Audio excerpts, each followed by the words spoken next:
comprehensive if patients cannot access quality, safe, and effective medications.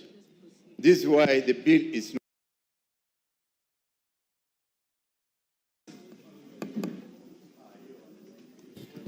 Majority Leader.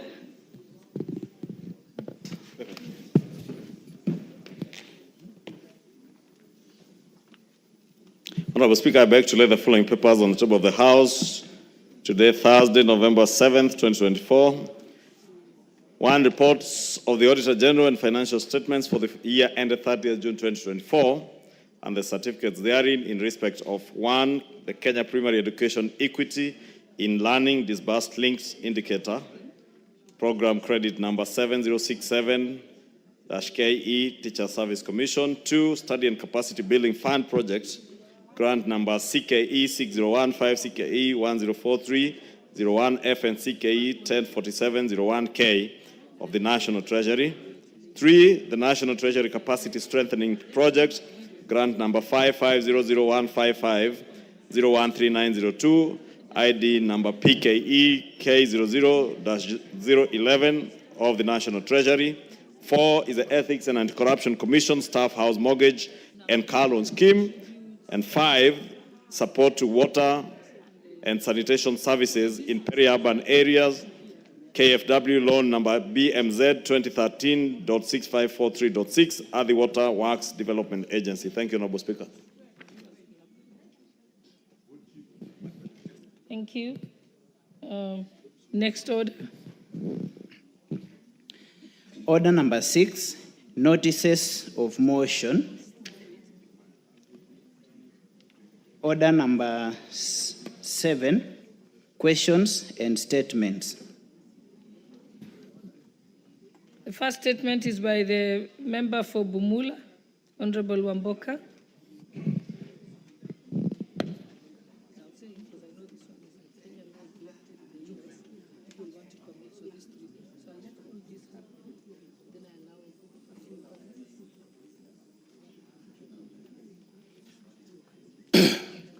Honorable Speaker, pursuant to Standing Order 259D2, I rise with a heavy heart to pay a glowing tribute to the late Honorable Suleiman Kasuti Murunga, former Member of Parliament for Kimilili constituency, a distinguished statesman and a patriot. Honorable Speaker, the late Honorable Suleiman Murunga passed away at the age of 75 on Wednesday, 30th October 2024, after a short illness at MP Shah Hospital, Nairobi, where he was undergoing treatment. His death is a profound loss to his family, friends, and his community, which he served with unwavering commitment and dedication. The late Honorable Suleiman Murunga was born on 20th September 1949. He began his early education at Lutonyi Primary School and later moved to Pumwani Secondary School, where he sat his Kenya National Certificate of Education exams.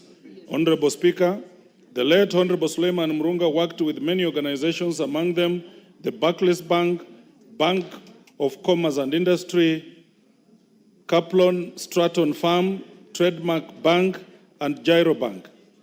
He was also an accomplished businessman, as was exemplified in his proprietorship of the popular club Simas in Nairobi. He later joined politics and served the people of Kimilili for a period of 5 years from 2013 to 2017 on a Ford Kenya party ticket. He was an active member of the Health Club and Catering Committee and also an active debater in the August House.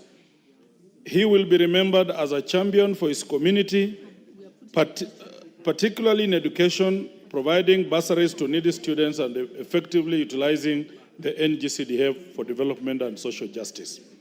Honorable Speaker, as a member of Ford Kenya, the late Honorable Suleiman Murunga not only represented his constituents with integrity, but also played a pivotal role as the party's director of elections, contributing significantly to the political landscape of our nation. His legacy will be remembered by many whose lives he touched through his service and leadership.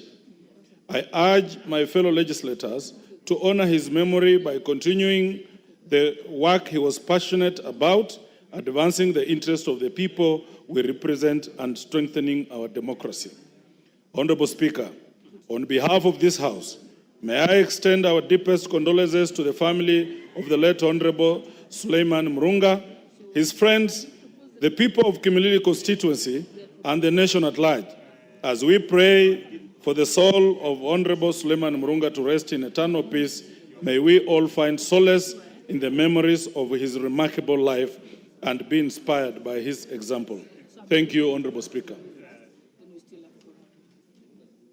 Honorable members, before you give your tributes, allow me to amend the order paper very briefly to allow for 2 urgent matters, and then we shall come back to the tributes of Honorable Murunga. Honorable members, allow us to, okay, you can call order number 8. Let's go to order number 8 and 9. And then we shall come back to the tributes. Order number 8, motion. Report of the Committee of the Whole House on the Kenya Drugs Authority Bill, National Assembly Bill number 54 of 2022. Question to be put and third reading. Honorable members, I now put the question that the Kenya Drugs Authority Bill, National Assembly Bill number 54 of 2022 be now read a third time. Will as many as of that opinion? Yes?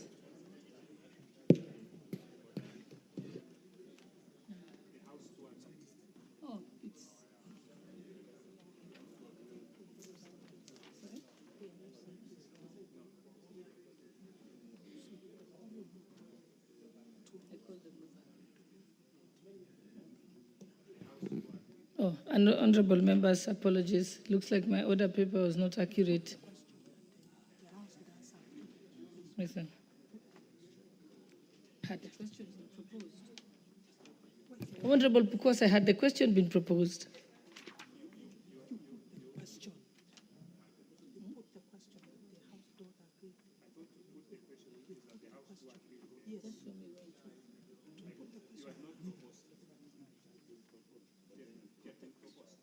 Okay, Honorable Pukose, why don't you consult with the clerk, so then you tell me. Just consult.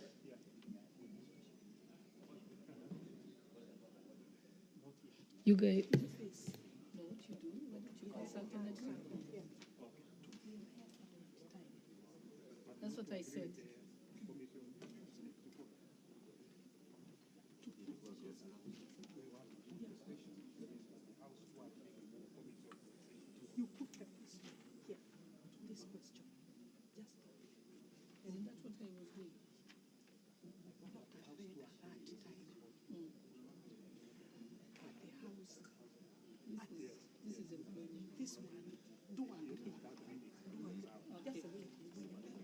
Okay, honorable members, I shall repeat that.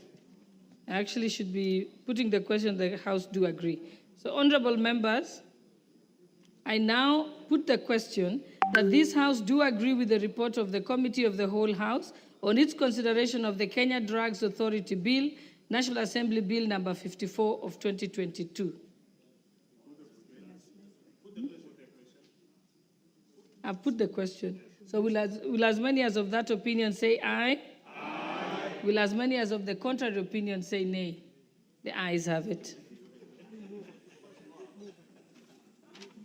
Okay, mover.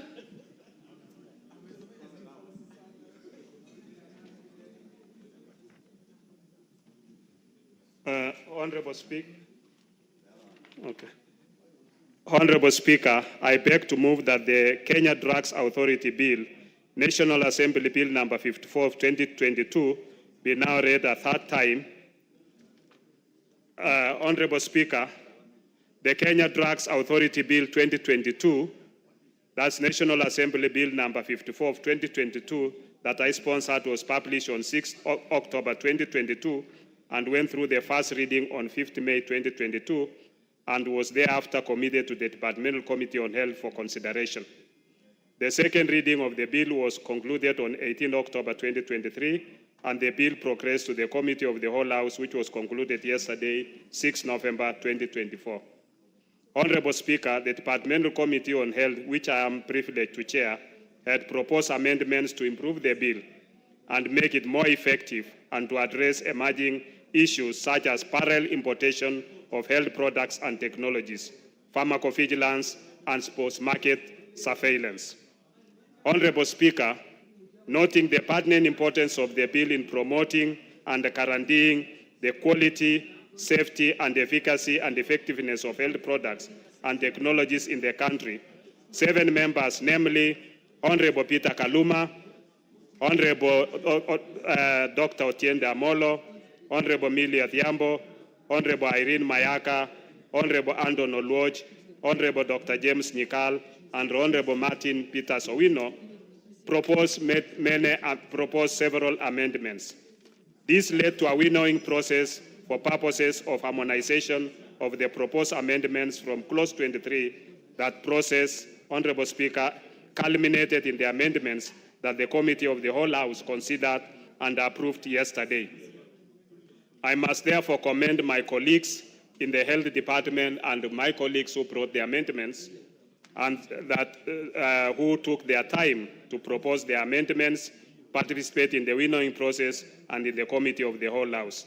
Their efforts have immensely improved the bill for the benefit of all Kenyans and towards the progressive realization of the right to the highest attainable standard of care guaranteed under Article 43 of the Constitution. I must restate, Honorable Speaker, that this bill has re-engineered the current in regulation of human health products and technologies and will move our country to a maturity level 3. The bill also fulfills the country's obligation in the war against poor quality medicines in line with its commitment that Kenya made under the African Union establishment of the African Medicines Agency Treaty that was ratified by this Honorable House.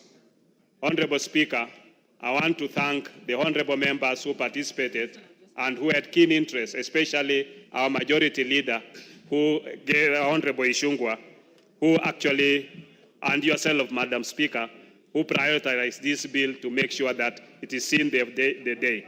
Thank you, honorable members who participated yesterday, and I move and ask Professor Julistah to second.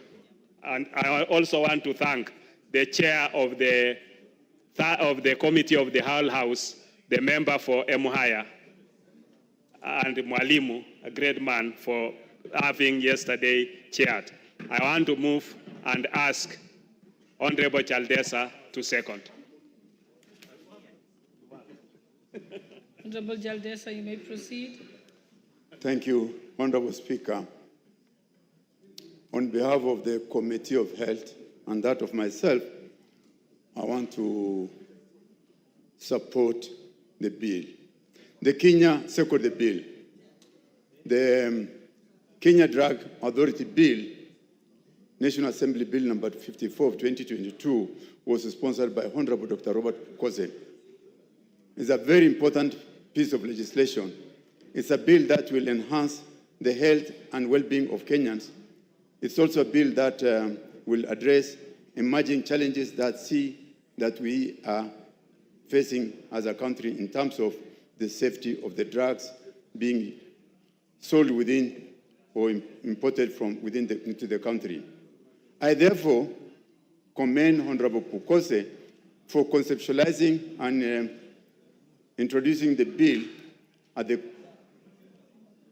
as the country shall now acquire the WHO maturity level 3 that is yet to receive compared to its neighbors. Honorable Speaker, with the bill, Honorable Speaker, we shall have safe and effective drugs, vaccines, and medical devices. And as a healthcare professional myself, I must indicate that the provisions of healthcare services for patients cannot be complete, effective, and comprehensive if patients cannot access quality, safe, and effective medications. This is why the bill is not only timely, but necessary to ensure that the constitutional right to the highest attainable standards of health care. Honorable Jaldes, are you almost done? Because you're debating it all over again. Yes. You should So just second. with that, I second the bill. Thank you. Honorable members, I now propose the question, which is that the Kenya Drugs Authority Bill, National Assembly Bill number 54 of 2022 be now read a third time. It's the mood of the House, I should put the question. I therefore put the question, which is that the Kenya Drugs Authority Bill, National Assembly Bill number 54 of 2022 be now read a third time. Will as many as of that opinion say aye? Aye. Will as many as of the contrary opinion say nay? The ayes have it. A bill for an act of parliament to establish the Kenya Drugs Authority to provide for the regulation and management of drugs and chemical substances, to provide for the regulation of medical devices and other health technologies, to give effect to the principles and objects of devolved government in the drug safety regulation, and for connected purposes. Order number 9, motion, second report on employment diversity audit in public institutions. Question to be put.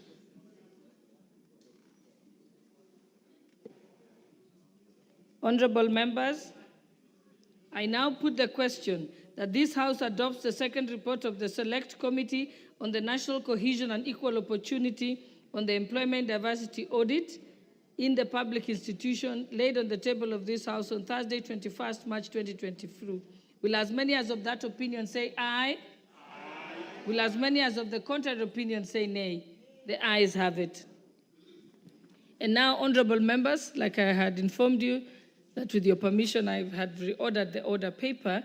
So before we go back to the tributes emanating from the statement by the Honorable Member for Bumula, Honorable Wamboka, I will put that on hold, and we shall go to the statement of the Leader of Majority, and then after that, we shall revert back to Honorable Wamboka's statement. Leader of Majority, you may proceed.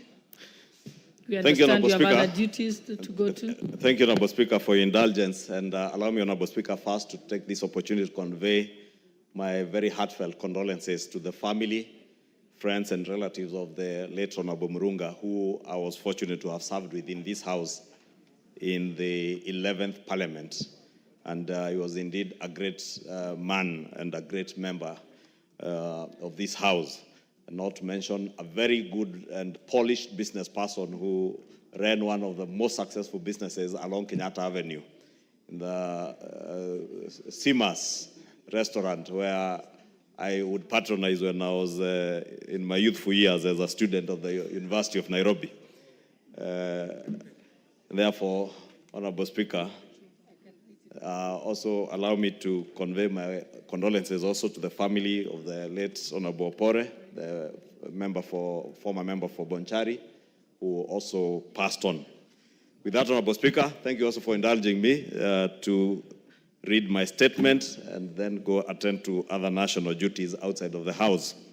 Honorable Speaker, pursuant to the provisions of Standing Order 44.2a, I rise to give the following statement on behalf of the House Business Committee, which met on Tuesday, 5th November 2024, to prioritize business for consideration during the week. Honorable Speaker, I wish to officially welcome members back from the just concluded short recess, going by our calendar for regular sittings. I wish to commend the House leadership and members for their dedication and cooperation exhibited in this session so far.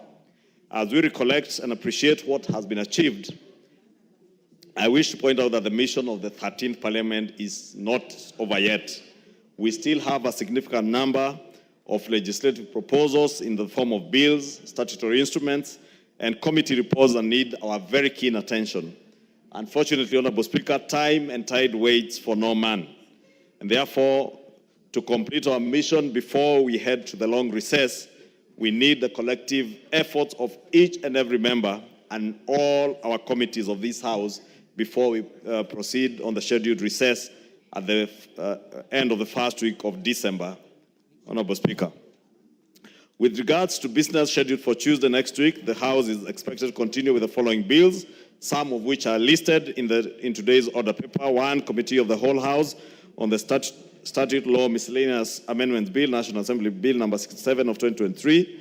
2, second reading of the following bills: the Kenya Roads Board Amendment Bill of 2024, the Land Control Bill of 2023, the Higher Education Loans Board Amendment Bill of 2022, the Public Finance Management Amendment Bill of 2022, the Political Parties Amendment Bill of 2022, the Equalization Fund Administration Bill, Senate Bill number 14 of 2023, the Universities Amendment Bill of 2023, the Cooperatives Bill of 2024, and the County Government Revenue Raising Process Bill of 2023. Additionally, Honorable Speaker, debate will also be undertaken on the following motions, should they not be concluded today: consideration of the mediated version of the National Rating Bill of 2022, 2, consideration of reports on financial statements of state corporations in Nyanza region, 3, reports on the alleged unfair trade practices by foreign investors in Kenya, 4, third report on consideration of the audited accounts of specified state corporations, and 5, report of the extraordinary session of the 6th Pan-African Parliament, PAP. Honorable Speaker, in accordance with the provisions of Standing Order 42A5 and 6, I wish to convey that, as I mentioned yesterday, the Cabinet Secretary for Roads and Transport is scheduled to appear before the House on the afternoon of Wednesday, 13th November 2024, to respond to the following questions. Question by private notice number 13 of 2024 by the member for Gatanga, Honorable Wakili Mureu, regarding status of any negotiations for a concession agreement between the government and Adani Group regarding the management of Jomo Kenyatta International Airport, JKIA. And I hope the honorable member for Gatanga will be in the House on Wednesday next week, since he's not here today, just as he was not here yesterday.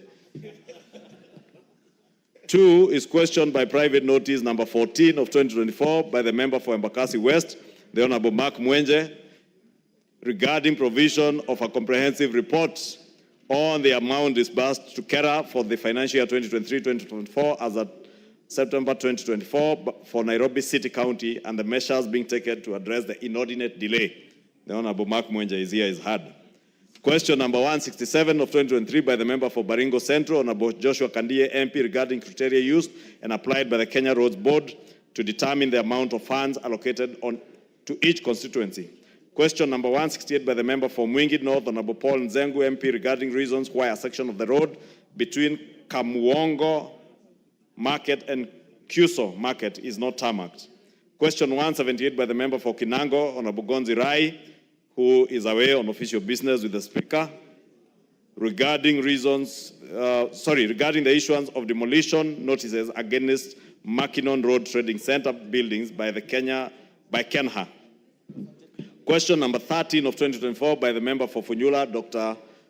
Ojiambo Oundo, MP, regarding the current status of Matayos Ganjala Nahasiko Nangina Road that was tendered under the 10,000 kilometer low volume seal roads procured during the commencement of the financial year 2017-2018. Question number 14 of 2024 by the member for Bahati, Honorable Irene Joki, regarding the status report on the progress and expected timelines for completion of the Lanet Airport project.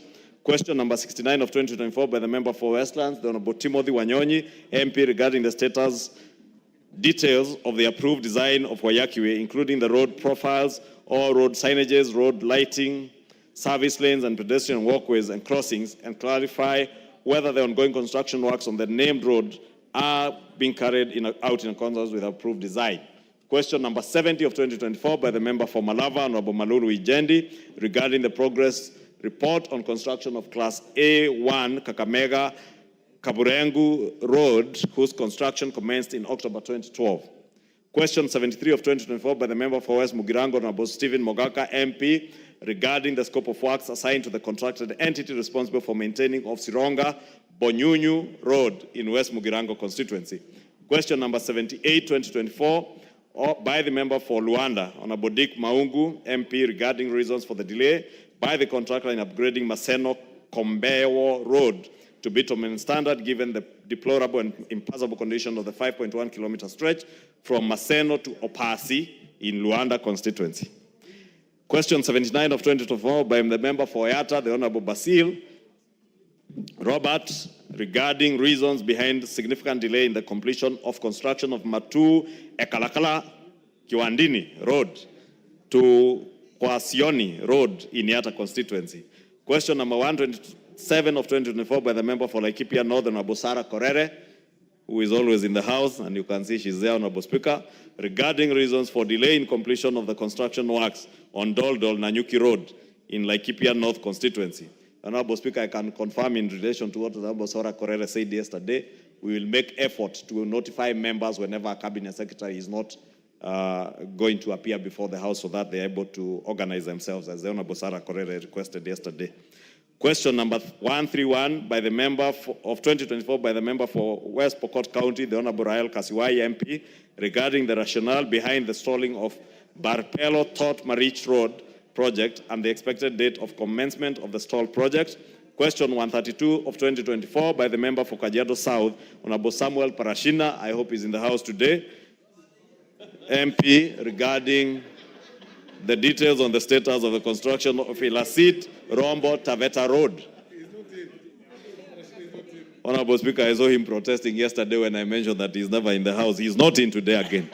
I hope, and may it be noticed, that he be in the house next week on Wednesday, 13th, for the answer to that question. Question number 133 of 2024 by the member for Matuga, Honorable Kasim Tandaza, MP, regarding the update on the progress of construction of Kwale Kinango B92 Road, whose construction commenced on 4th August 2021 and was to be completed on 3rd August 2024.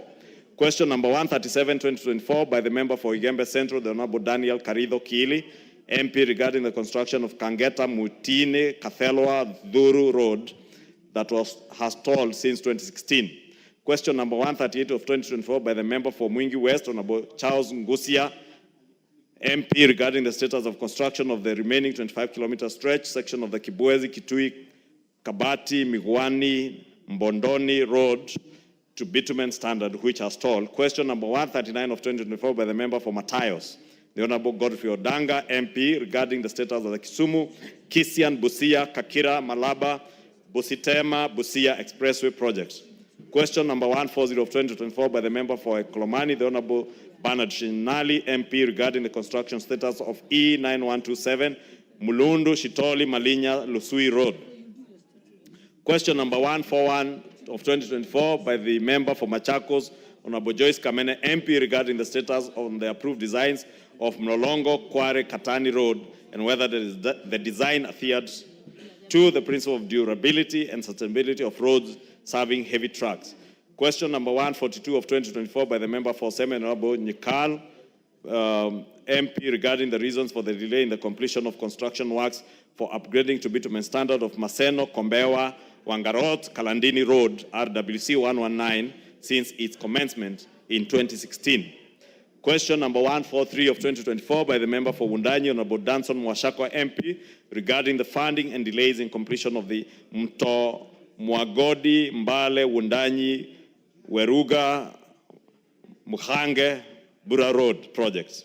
Question number 144 of 2024 by the member for Kiambu, the Honorable Mashua Waithaka, MP, regarding measures put in place to ensure road safety on the Thika Superhighway. And finally, question number 145 by the member of Galole, the Honorable Said Buya Hiribae, MP, regarding timeline for completion of the Boji Masalani Road within Galole constituency. In conclusion, Honorable Speaker, the House Business Committee will reconvene on Tuesday, 12th November 2024 to schedule business for the rest of that week. I now wish to lay this statement on the table of the House. Thank you, Honorable Speaker. What's your point of order, Honorable Bowen? Thank you, Madam Speaker. Of course, the leader of majority cannot be out of order. So, Madam Speaker, if you had the message read by the leader of majority, Madam. What is your point of order? Yes, what I'm trying to say, Madam Speaker, out of 95% of those questions are touching on roads. Almost all the questions. So, and Madam Speaker, that tells That's a you point of information? Yes, yes, point of information. Yes. That tells you the number of stalled roads in this country. And if the CS even comes here, you will still come to tell us that there is no resources. What I just want to tell the Honorable Leader of Majority, Madam Speaker, because it's the link between this House and the Executive, that there is need to set aside some good money to complete many stalled roads across this country. Honorable Because Bowen, even all of Honorable us, Bowen, you finish your point of information. The people, the house that is mandated to set aside the money is this particular house. I think in terms of getting a status report on the roads, we already know that the Minister of Roads and Transport is scheduled to be here next week on Wednesday. So we shall have an opportunity to raise that with the Minister. So allow us to proceed to the next question. What's the point of order, Honorable Mwenje? Honorable Speaker, I rise on Standing Order 38-2, and allow me to read it. The order paper shall be published on the parliamentary website and shall be made available to members at least 12 hours before the House meets. But a supplementary order paper shall be made available at least 1 hour before the House meets. Honorable Speaker, yesterday the majority leader mentioned that there were members who are not here to ask questions, but he was referring to an order paper that had already been supplanted by a supplementary order paper. In the event that the Cabinet Secretary does not show up, as per his statement, a supplementary order paper shall be issued. How then can he stand here and claim that members are not in the House, and yet the supplementary order paper had removed the fact that the Cabinet Secretaries were not in, was not coming to answer the questions? So it was completely out of order for the majority leader to read names in an order paper in which it was not rightly before the House because there was a supplementary order paper. And Honorable Speaker, honestly, members can be behind there in the lounge. They could be seated in the members' lounge there. Honorable Speaker, I'm still on my point of order. Because you see, when he says members are not in the House, he's not aware that was prosecuted yesterday. Honorable members, it's not for you to say he's out of order. That is absolutely my prerogative. So just hold on. Honorable Mwenje, that issue was prosecuted yesterday. And because you were not present yesterday, which was exactly the point, you are not able to prosecute it. So you cannot not be in the House and then prosecute against the matter as an afterthought. Let's proceed, honorable members. Honorable members, allow me, before we continue with the statements, to recognize in the public gallery the following group: Nyandarua Youth Forum from Daragwa constituency, Nyandarua County. And also, honorable members, I will allow the next tribute. Yes. Okay.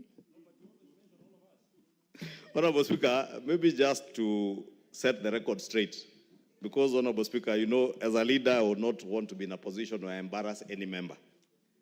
But I think what I was doing, Honorable Speaker, yesterday is to remind members what we agreed in the leadership conference where the Honorable Mwenje was attended, that we have an obligation, whether you have business on the floor or not, to be in the House.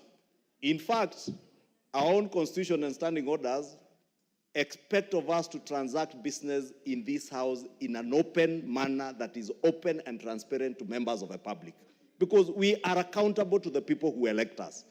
And therefore, when we come to the House, we don't come because these cameras don't roam all over. They can't tell whether you're in the House or not.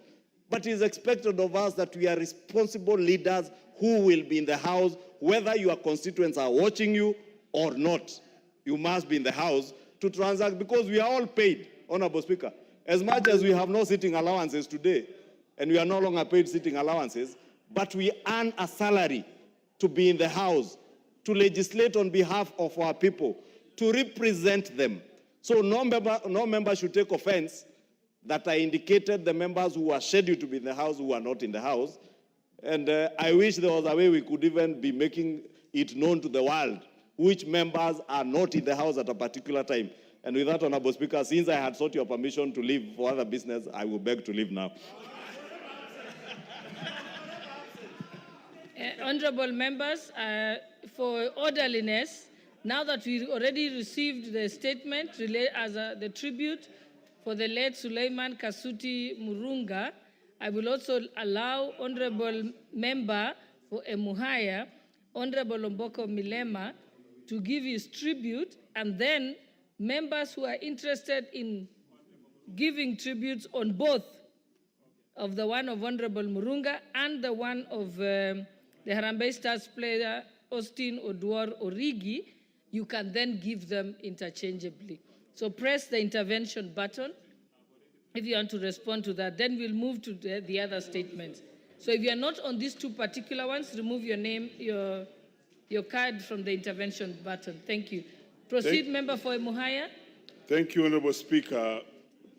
Before I begin, you will really have to deal with the issue of a leader of majority versus the members on mentioning their names, but that's another story.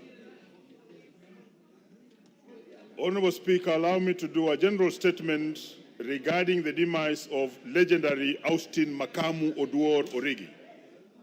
Honorable Speaker, pursuant to the provisions of Standing Order 43, I wish to make a statement regarding the passing on of Austin Makamu Oduor Origi on Thursday, 17th October 2024.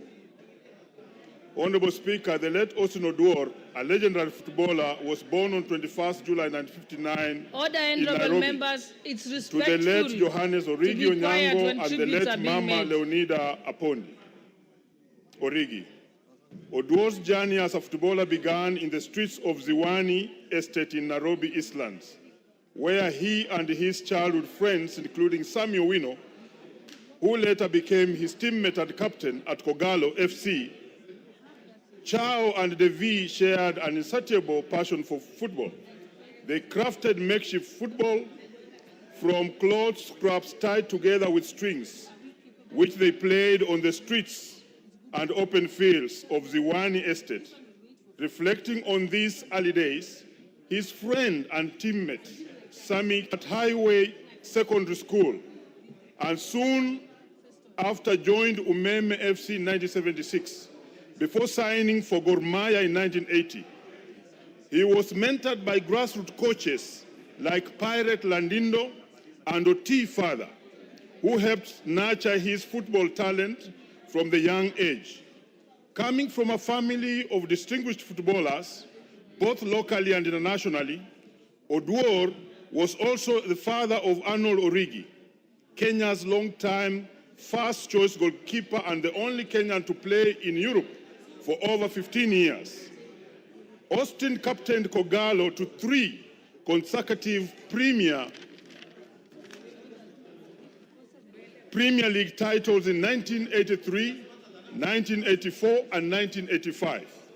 His leadership at Gor Mahia peaked in 1987 when he, as vice captain, led the team in the historic victory in the Mandela Cup against Tunisian giants Esperance, which earned him the nickname Makamu, a nod to his role as the vice captain, often deputizing his legendary Sami Kempes Owino. One of Oduor's most celebrated moments in Harambee Stars came in the 4th All-African Games in 1987, Honorable Speaker, when he scored the decisive penalty against Malawi, securing Kenya's place in the finals. Oduor was also a core part of the Harambee Stars team that qualified for the African Cup of Nations for 3 consecutive times, an achievement yet to be matched. Another fond memory of Oduor's career was his outstanding man-marking of the Liberian legend George Weah. For those who remember, in 1995, the 1995 Ballon d'Or winner during a match in 1989. He stifled all goal-scoring opportunities for the legend George Weah and earned Kenya a 1-0 victory against Liberia. Honorable Speaker, Oduor was also the brother of Michael Origi. He's the first Kenyan to play for top-tier European team and a star for Harambee Stars in the 1990s and 2000 years. His brother Anthony Origi and Jared Origi also made their marks in domestic football. Furthermore, He was an uncle of the ex-Liverpool former forward Divock Origi, who now plays with AC Milan in Italy. He also served as the chairman of the Gor Mahia Legends Welfare Association, an organization he helped to establish alongside fellow legends like Tobias Ochola and famously known as Jua Kali. The late Oduor also created Kogalo Alumni Group, a platform for retired players to connect and support one another. Honorable Speaker, as Austin Oduor is laid to rest on Saturday, 9th November 2024, at his rural home in Makunga, Kakamega County, he can be celebrated as a man of hat-trick achievements.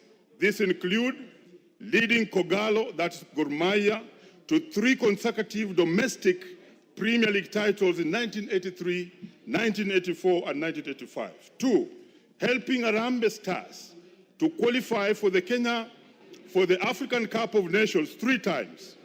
And on a lighter note, being part of the football dynasty of accomplished footballing brothers, including Mike Okoth Origi, Anthony Origi, and Jared Origi, along with the successive generation of his son, Arnold Origi, and nephew, Divock Origi. Honorable Speaker, I take this early opportunity to condole with the family and friends of the late Austin Oduor, the football fraternity, and the people of Kenya at large for the loss of an extraordinary sportsman, a father, leader, elder, and football legend. Thank you, Honorable Speaker. I also take this opportunity on behalf of Bunge FC, which is captained by the Honorable Amolo Otiende, to pass our condolences to the family of the late Oduor. Honorable Speaker, allow me to say one thing, that many of these legends have been forgotten, but Oduor is specifically remembered for 3 things which I'll briefly say. Number 1, when Josephat Murila stopped being the number 5 for Kenya, it looked like we would not have another number 5 to the status of Josephat Murila. But Austin Oduor stepped in very well. Number 2, Honorable Speaker, because I'm an ex-international also. During the All-African Games of 1987, when we played Malawi and at one time the lights went off, which later was said that Kenya had put off the lights because Malawi was beating us, Oduor came up in the next match to score the penalty that made Kenya to go to the finals. And finally, let me thank His Excellency the President, because he has started recognizing these legend players. 2 years ago, I saw him recognized with the head of state commendation to Alan Thigo, another veteran who played earlier than Oduor. And I think this should go on because we have an array of them on the streets living in poverty, not all, but including Josephat Murila, Mulamba, Abbas, George Onyango Fundi, and others. Thank you, Honorable Speaker. Thank you. The Honorable Member for Endebess, Honorable Robert Pukose. And members, you can give tribute to either of the 2. Thank you, Honorable Speaker. Honorable Speaker, I want to join the Honorable Omboka Milemba and the Honorable Amboko, member for Pumula. Kwamboka, I've said that. You know my pronunciation. Kwamboka. To join him to pass my condolence to the family of the late Suleiman Murunga. Honorable Speaker, I served with the Honorable Suleiman Murunga in the 11th Parliament. He was a gentleman. We used to go together to his place, Simas, for lunch, and he was providing very nice meals at Simas, Honorable Speaker. Honorable Murunga was a good man. He's a very humble, a guy who was committed, and a very polished businessman. Honorable Speaker, I was shocked to hear that he passed away during a very short illness. Whenever Honorable Murunga came to Parliament or you meet him around Cooperative Bank, he will always say hi and we will always chat together. This is a very sad moment for the family, the relatives, and the people of Kimilili. May his soul rest in eternal peace. Thank you, Honorable Speaker. The Honorable Member Member for Kwanza, Honorable Ferdinand Wanyonyi.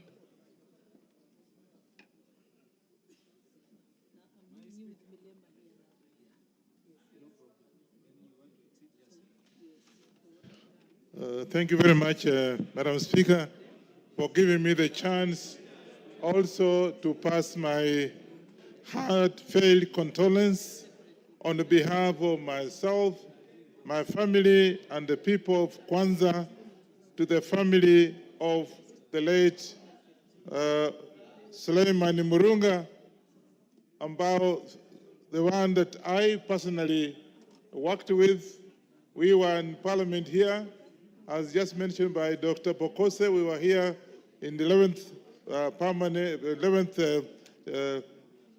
term Parliament. We were with him here, and he was a very, very straightforward man.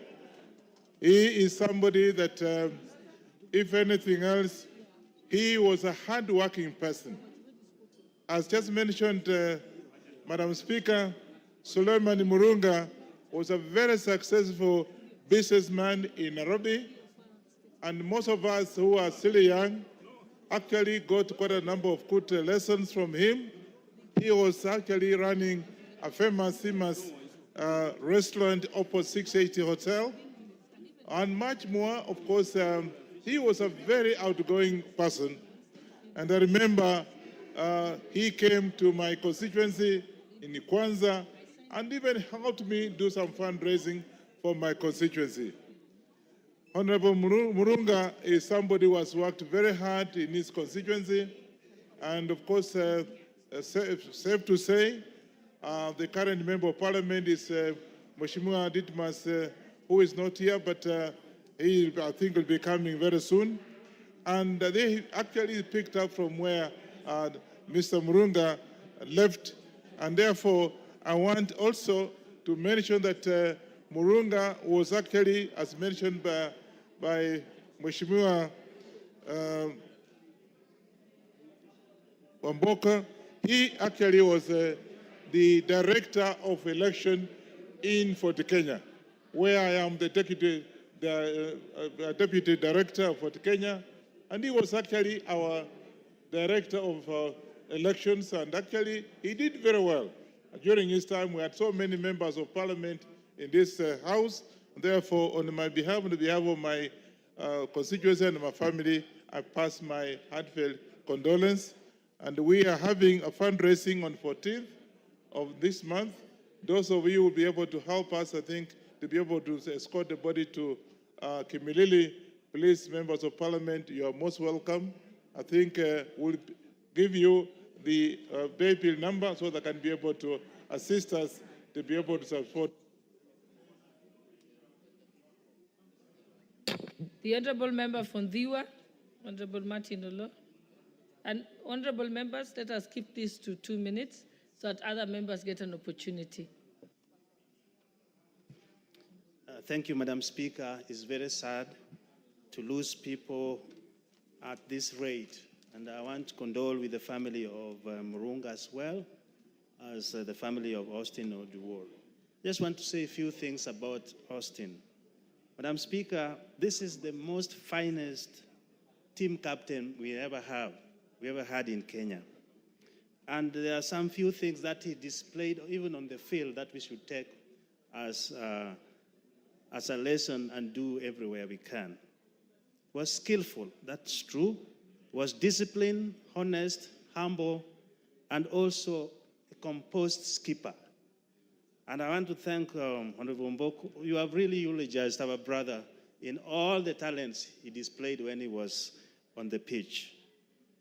Not that, he was also a mentor.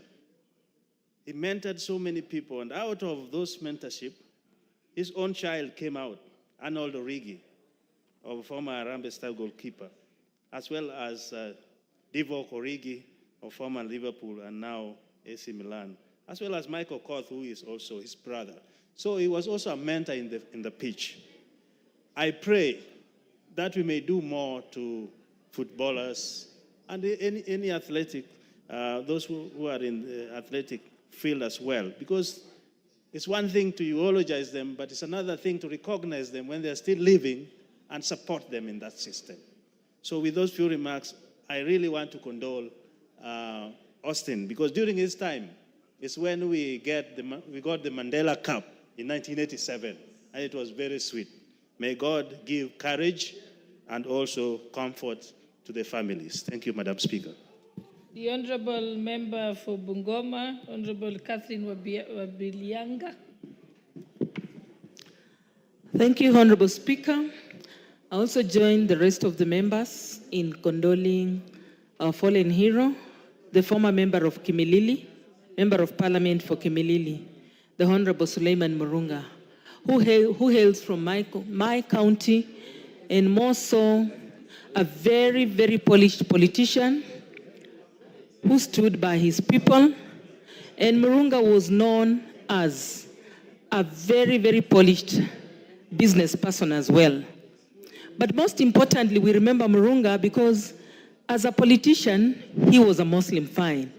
But during the funerals and all church services, you would not differentiate whether Murunga was a politician, was a Muslim, or Murunga was a Muslim. That put him on a level basis where he was a level politician who actually served the people of Kimilili with diligence. We also remember him because he set up a number of schools and left a legacy in education. And we also want to thank the current Member of Parliament who has succeeded Murunga very well, the Honorable Didmas. And lastly, as I sit down, I want to condole Murunga as a polished business person whom we all admired. And it made most of these politicians in this house also think about the kind of business. As a politician, you can also do a side hustle as a business person. Polished as he was, we aped from him. We condole him, and I also condole the late Austin Odwor, who was a footballer. I want to tell my brother Mboko Milemba, who is also a polished footballer, that you have lost a friend. You have kept telling us that Odwor was your friend, and indeed we mourn together with you. I lastly want to welcome anybody all of us who will be coming to mourn Murunga in Bungoma. You're most welcome, and I'll be there. The Honorable Dr. Makali Mulu. Yeah, thank you very much, Honorable Speaker. Honorable Speaker, I want to join colleagues in condoling the family of Honorable Mulunga. I'm sure, Honorable Speaker, you remember me and you, we served in the 11th Parliament with him. And Honorable Mulunga was actually a gentleman par excellence. He's a very cool Member of Parliament, very focused. And on my behalf of my family and the good people of Kitui Central, we want to send our sincere condolences to the people of Kimilili for losing this gentleman called Honorable Mulunga. May his soul rest in eternal peace. Amen. The Honorable Irene Mayaka.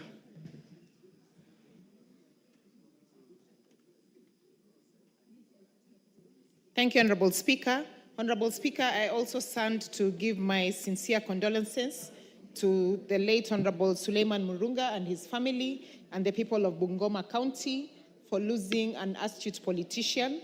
And Honorable Speaker, we do pray for his soul to rest in eternal peace. Honorable Speaker, I also take this opportunity to pass on my sincere condolences to the late Austin Origi, aka Makamu. And Honorable Speaker, what the Honorable Member did not also tell the House is that the reason why he was called Makamu is because the late Austin was in what we call the class of 1980 of Gor Mahia FC. And he used to be a super sub. He used to be a Makamu, a deputy. So anytime he was called off from the bench, he would perform exceedingly well. But other than that, Honorable Speaker, the late Austin comes from a family of prestige in terms of the soccer world in this country. His elder brother, his elder brother Mike Okoth, who played for Harambee Stars, was also the most famous goalkeeper of Shabana FC. And besides that, they have their children, Arnold Origi and Divock Origi, who have really given great contributions in this country. So, Honorable Speaker, on behalf of those of us who are soccer fanatics in this country, We give our most sincere condolences to this family, and I urge the honorable members to always continue to support our sports people and our soccer players in this country and give them their best. May his soul rest in peace. Thank you. Thank you, Honorable Irene Mayaka. The Honorable Beatrice Elachi. Thank you, Mr. Speaker. Allow me also to send my condolences to the family of Suleiman Murunga. When I was a senator in 2013-2017, that is when he served Kimilili constituency. But one thing I remember when I was Speaker of Nairobi, Mr. Speaker, is when Murunga lost Simas. That was the most famous club opposite 680, and where you would go and listen to Lingala music. And I think one of the things, even as we send him off, we just need to pray to God that his property will go back to his family, because what they did was very, very unfortunate. And therefore, as much as we are condoling, it is important for us to also remember, as Nairobians, it is not easy any person to come from the Western region and run a club in the middle of town. So we want to really celebrate him and thank God for the days and the years he gave Suleiman Murunga, and may he rest in peace. We also, as Nairobians, are now also celebrating the life of our only one, who was the real Gor Mahia. Those are the real Gor Mahia now players, the ones who brought in Gor Mahia in the 80s when we were very young. Austin Odwor, as indeed Elias Makamu. But one thing, Umeme FC is what brought in Austin. And many of the young people, why we have the ghetto sports that you see today, it is because of what Austin and others have done. So I'm hoping the government is not just giving him the best in his burial, but will also put in something in Ziwani for the young people there, just to continue with the football. I think football is what people understand in Nairobi, and especially in all the ghettos. And so to the family of Austin. Why are you cutting yourself short before you are cut off? You are done, eh? Give her 1 minute. Thank you. I was just saying to the family, we want to pray that God will give you strength and give you indeed the energy to celebrate him as one of our heroes in the football arena. Thank you, Mr. Speaker. The Honorable John Kawanjiku. Thank you, Mr. Speaker. I also want to take this opportunity, together with the people of Kiambaa, to actually condole with the people of Bungoma for the family of Murunga and Austin Origi, for the loss of those two patriots who have been, patriotic as far as this country is concerned. They have been members of the National Assembly, and also they have really contributed immensely to the issues affecting our country, Mr. Speaker. And may I take this opportunity also to say that we call upon the Public Service Commission, Mr. Speaker, because of the former members and their contributions to this National Assembly, the contribution to this country. There is a time when I sit in the Budget Committee, they had requested for the health cover of the former members, Mr. Speaker. The moment you come out of this National Assembly, you cannot be employed anymore, and no one else will ever take care of your needs and your health issues, Mr. Speaker. And I remember we would want to ask the Parliamentary Service Commission to reconsider a seed capital in the coming budget, Mr. Speaker, whereby it was supposed to take care of the former members of the National Assembly health cover, insurance health cover. And I would request the House, when the budget will be presented, maybe supplementally or the main budget as a House, we consider the former members of the National Assembly for their contribution to this country, and even for the seed capital that they had requested to be taking care of their health issues, Mr. Speaker.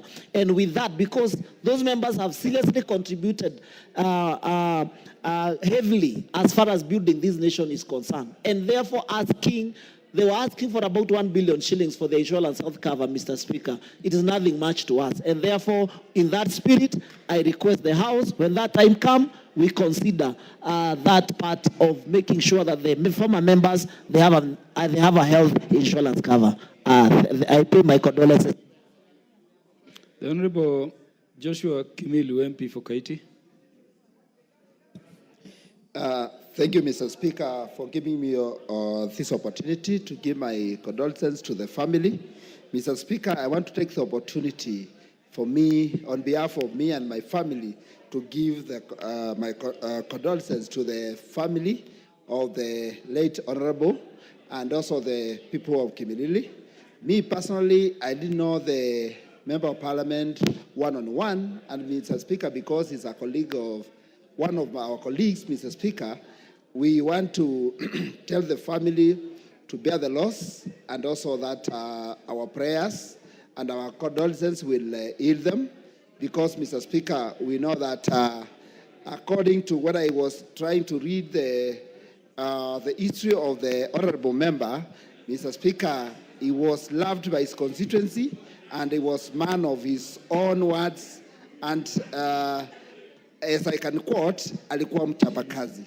So, Mr. Speaker, I want to tell the family pole and the constituency, and we are together in prayers on these difficult times. Thank you, Mr. Speaker. The Vice Chair, the Departmental Committee, Internal Administration and Internal Affairs, the Honorable Dido Raso. Thank you very much, Honorable Speaker. Honorable Speaker, I rise to eulogize two great Kenyans. Suleiman Murunga, we served together in the 11th Parliament. Somebody who brought simplicity and finance leadership, and wherever you saw him around, I always thought Murunga was an MP in Nairobi, because he would, most of the time, he will walk on foot.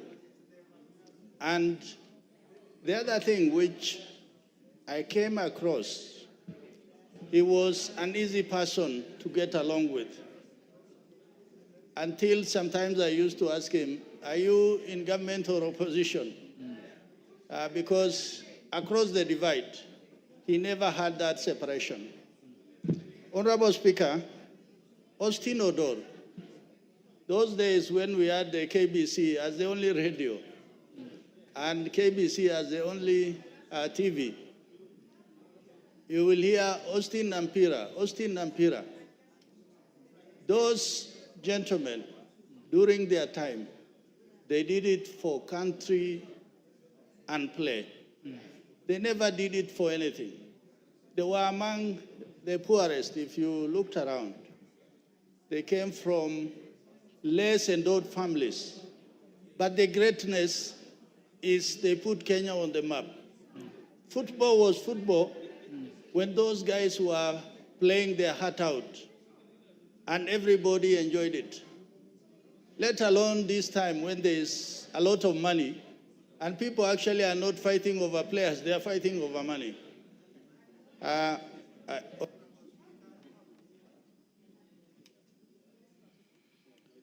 I'll invoke my powers under Standing Order number 1. I know ruling was given to give Honorable Dido Raso an additional 1 minute. Thank you, Honorable Speaker. Honorable Speaker, I really want to say this.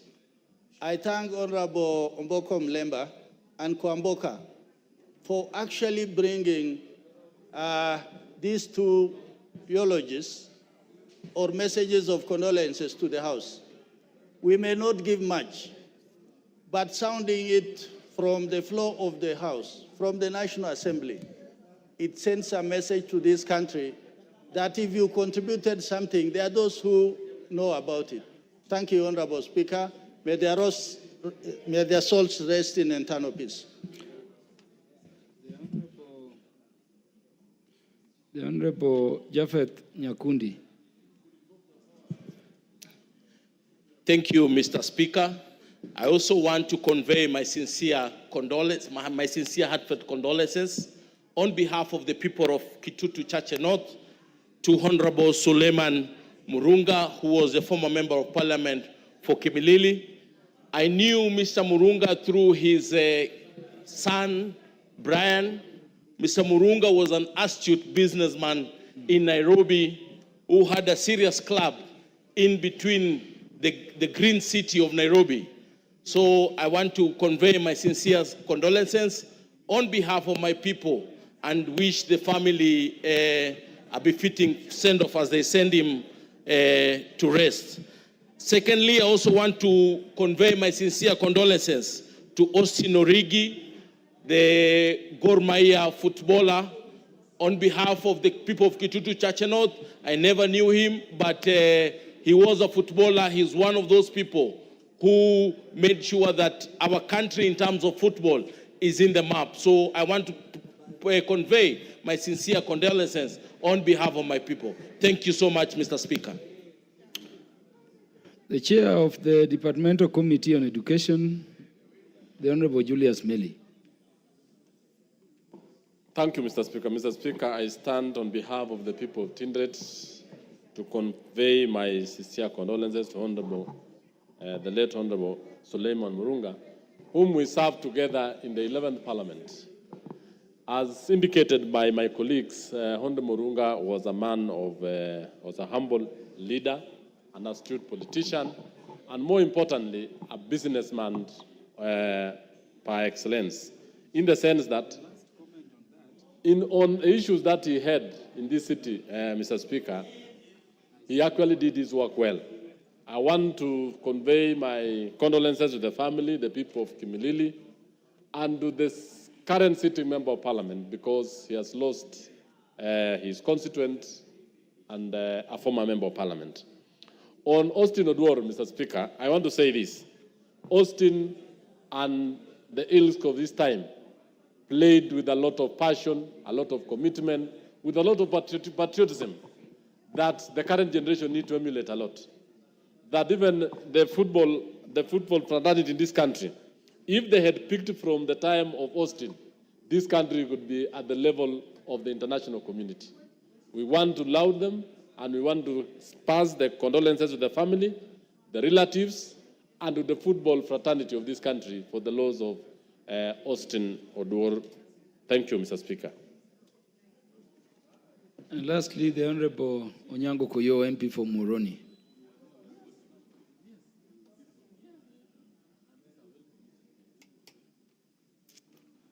Thank you very much, Honorable Speaker, for giving me the opportunity.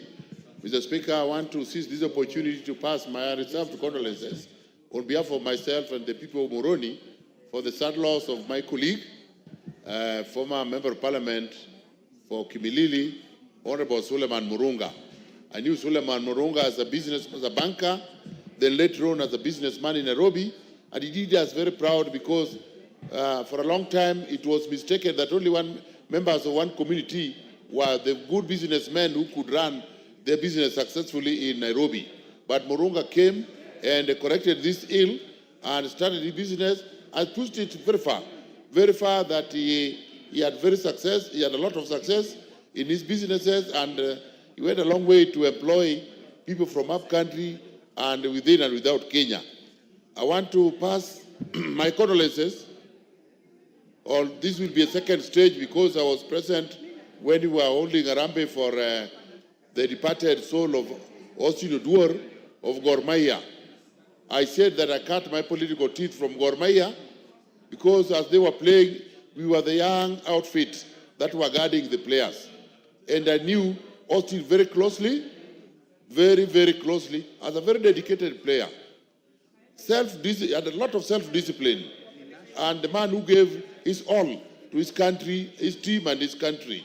I was closely associated with the team that won, the Gor Mahia team that won the Mandela Cup in 1987. And Austin Oduor was the captain. He captained Gor Mahia to success, and he was there for a very long time. It was a very trying moment for him because, you know, the Luos believed if he wanted to be in serious, he was aspiring for serious leadership in this country, more so in Luoland or the towns, you had to have something to do with Gor Mahia.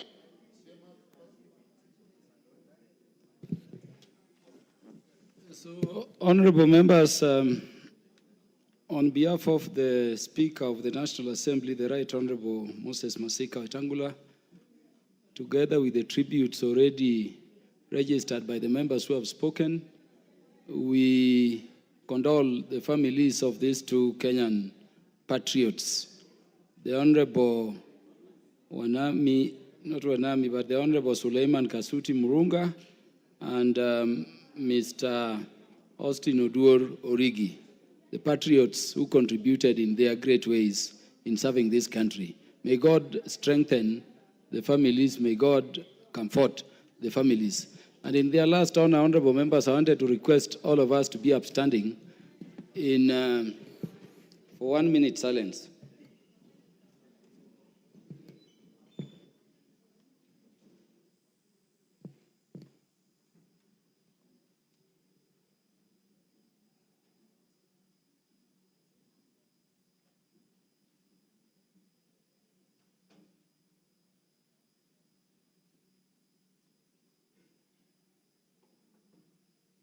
May God rest their souls in eternal peace. So the statement by the Honorable Member for Aldai next, the Honorable Marianne Kitany MP. Thank you, Honorable Speaker. Honorable Speaker, pursuant to the provisions of Standing Order number 44-2C, I rise to request for a statement from the chairperson of the Departmental Committee on Administration and Internal Security regarding the rise of insecurity in Aldai constituency. Honorable Speaker, Article 29 of the Constitution provides that every person has a right to freedom and security. Sadly, there has been a recent rise of insecurity in Aldai constituency caused by a recent change in security personnel at the sub-county level. The shift has led to the incidences of unexplained cases of cattle rustling and murder. For instance, Mr. Elkanah Kiplagat Mugun of ID number 0447870 was murdered on Thursday, the 31st October 2024, while returning home from work. On 13th of October 2024, Ms. Julistah Chelimo of ID number 323-21228 from Chebonge village in Mgwen constituency was also murdered at Kundos Bridge in Koyondurio ward in Aldai constituency. Additionally, there have been rising cases of cattle theft or cattle rustling, with a recent case of about 30 herds of cattle, which was stolen from 4 different homes. These incidences have left the families in the state of fear and agony. Honorable Speaker, it is against this backdrop that I request for a statement from the chairperson of the Departmental Committee on Administration and Internal Security on the following. 1, a report on the status of investigation into the incidences of insecurity, including the deaths of Mr. Elkanah Kiplagat Mugun and Ms. Julistah Chelimo. 2 is the actions being taken to ensure the perpetrators of crimes are arrested and prosecuted without delay.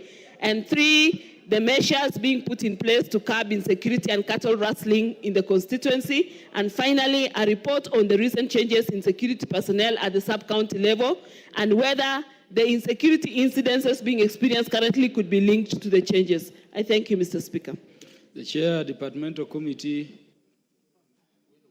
on Administration and Internal Affairs, the Honorable Dido Raso.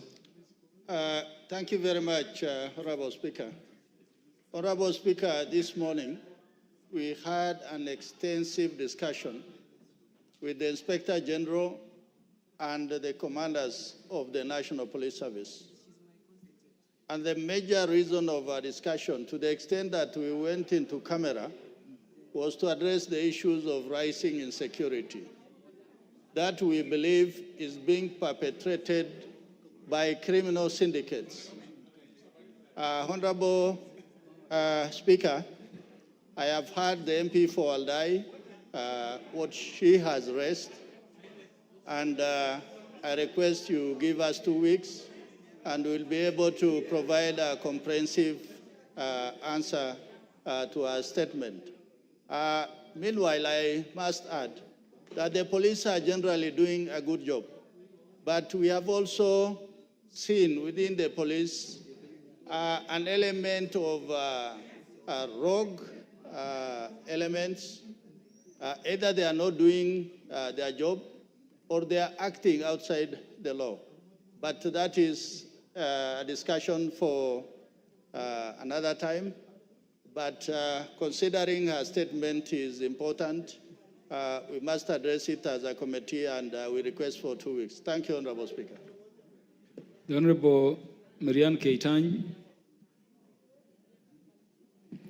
Thanks, Mr. Speaker. 2 weeks is adequate. I know one of the persons murdered belongs to Mgwen constituency, so maybe he may want to also say something. Yeah, the Honorable Jose Lelmungiri have just told me that this is a lady from his constituency, murdered in your constituency. And I was just telling him that in terms of procedure, it would be better we wait for the statement coming from the relevant agency to come so that we can engage deeply. And I hope you agree, because for now it is just for you to confirm that 2 weeks would be good for you to get that report from the police. And I can confirm to you that I also sit in that committee. So what the vice chair of the committee has said about the investigations which were going on this morning, I can confirm I sat through. Yes, Mr. Speaker, 2 weeks would be good because tomorrow I'm attending the funeral for one of them, and it would be nice for the public to know that action is being taken. Thank you, Mr. Speaker. MP for Mgwen, what is burning so much? Thank you, Mr. Speaker, for this opportunity. I just wanted to contribute on this issue that Honorable Marianne raised concerning Julistah Gives, who was murdered. Honorable Speaker, the lady was an innocent lady. She comes from a very humble background. I don't know even how the family is coping up to date. So I was requesting also, as we wait for two weeks, we need a detailed report on what the government, through the Ministry of Security, is doing. Thank you, Honorable Speaker.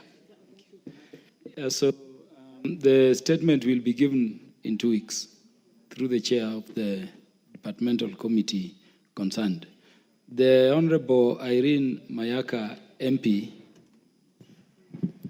Thank you, Honorable Speaker.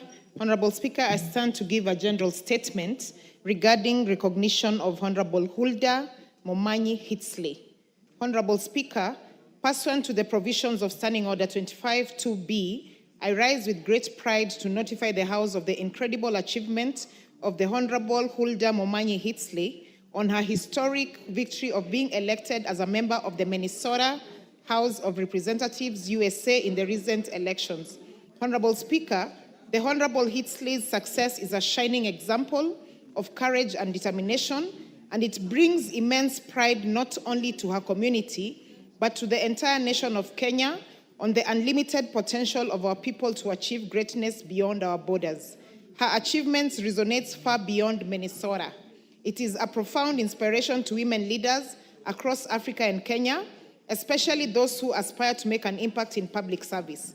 Her journey from Nyemiso Village, Magombo Ward, Nyamira County in Kenya, to a prominent legislative position in the United States of America demonstrates that with ambition, resilience, and hard work, there are no limits to what one can achieve. Honorable Speaker, her victory signals an important step forward for gender inclusion in politics, showing that the barriers of women's leaderships can and must be broken. The Honorable Hitsley stands as a role model for young women and girls everywhere who dream of creative, positive change within their community and beyond. Honorable Speaker, I therefore wholeheartedly congratulate the Honorable Momanyi Hitsley on a well-deserved success, and I'm doing this on my own behalf and on behalf of the MP for Kitutu Masaba, Clive Gisairo, and the entire Omogusi Nation, and wish her every success in the Minnesota House of Representatives. May her leadership continue to inspire future generations of African women and girls to pursue their goals with confidence and purpose. And Honorable Speaker, today when I was speaking to the Honorable Lady, she did express a message of cooperation to each and every Kenyan leader within these borders and beyond, and she promises to work with each one of us and invites all of you to Minnesota. Honorable Speaker, I thank you, and I wish to ask for your indulgence to allow some of the members to also express their appreciations, because you can see the kind of joy that is here, that Minnesota is also part of us. I thank you. I will allow a few of us to record their recognitions and appreciation, not congratulations, for this great achievement by a Kenyan, a born Kenyan in the United States of America. No, she's Kenyan. She's Kenyan. The minority whip, the Honorable Millie Odhiambo Mabona. Thank you, Mr. Speaker. And Mr. Speaker, if you're talking today, unless you're speaking with an American accent, you're not going to be allowed to speak here. And Mr. Speaker, I just want to say that on behalf of the people of Suba North and the Kenyans at large, I just want to congratulate Honorable Julistah for this win. Mr. Speaker, she is a Kenyan immigrant who has gone to the United States of America. And Mr. Speaker, unless you're able to speak the way I'm speaking today, you have no business going to the United States of America. Mr. Speaker, on a more serious note, Mr. Speaker, on a more serious note, I want to say that I'm very happy. Honorable Millie Mabona, the standing order provisions are clear. Yes. You start in a language, you continue in that language to the end. So can you continue? Mr. Speaker, I can actually finish in this language because as a graduate of New York University, Mr. Speaker, and I can actually tell you that one talent that the Lord God has given me is that I pick accents wherever I go. So if I go into Kisii, I will speak Kisii accent. And if I go into the United States of America, I will speak American accent. And Mr. Speaker, I can tell you just before I came here, I was listening to Julistah, and I think that's what has actually influenced the way I'm speaking right now. But Mr. Speaker, now let me go back as a member of Suba North. And as a member of Suba North, Mr. Speaker, I just want to say that Julistah is the first Kenyan born to be actually elected in the United States of America. And Mr. Speaker, we know that Obama was elected, and his father is from Kogelo. But actually, Obama was not born in Kenya. Even though that was an issue in America, they were trying to say that he was born in Kenya. But his father was born in Kenya. But Julistah is Kenyan born who has been elected. As a woman in Kenya, I am extremely proud. And especially for those of us who are rooting especially for Honorable Kamala, even though I know you are a Trump guy, but we were rooting for Kamala Harris, and because she didn't win, at least this is something that gives us a little bit of consolation. And even though we know that America is still a little behind in terms of democratization, in Kenya we are setting the pace, and we are telling America's follow us soon, because even in terms of representation of women, we are ahead. America may have been ahead in democracy, but Africa is fast overtaking America, and we are going to tell them how things are done. And while they are still playing, we will have the first Kenyan to be born. Mr. Speaker, I know my time is up, but I just want to say that you saw that they also play Kanungo, because they realized that all Kenyans were behind her. She's a Kisii, and we celebrate that the Kisii produced somebody excellent. But you know the Kisii, Abagusi, Abasuba, Abamili, we are all there, Mr. Speaker, and we are happy. Our minority whip is so learned and so widely gifted. The Honorable Silvanus Osoro, our majority whip. Thank you very much, Honorable Speaker. Honorable Speaker, I may not be lucky. My Kisii accent won't allow me to speak like Honorable Millie, but I want to join my colleagues, Honorable Millie and Honorable Rene Mayaka, in congratulating the good lady, Honorable Momanyi, for winning her seat. Honorable Speaker, I have had 2 encounters with the Honorable Momanyi in the United States of America. The first encounter was when I went to the US in Texas on or about 2023, when we started upon the transition, I think we were with Honorable Bai at that time. And the Gusii community that lives in the US requested to have a meeting with me. And Honorable Momanyi came, and it was actually in Texas, all the way from Minnesota. And then she came, though they say Minnesota, but she came all the way from Minnesota to Texas, where we had a meeting, and she actually acted as an MC. At that point, nobody would notice that she would become anything, Honorable Speaker.